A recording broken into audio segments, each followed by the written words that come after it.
आज होतं बाई आपल्या मामाच्या घरचे वास्तुक पूजन आणि सोबत हवन पण होतं. पण मधातूनच कसं चला तुम्हाला सांगतो पहिलेपासून.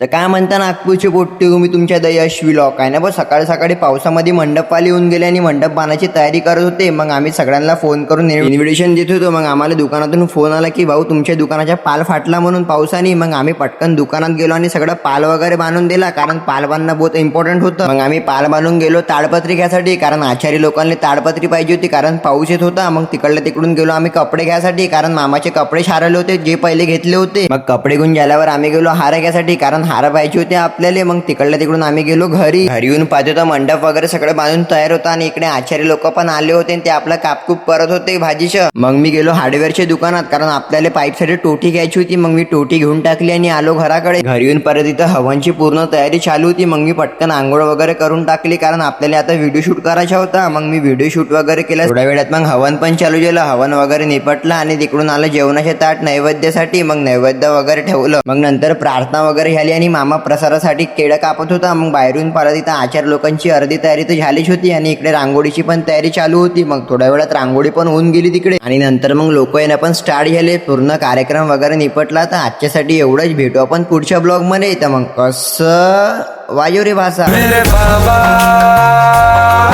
मेरे बाबा, मेरे बाबा.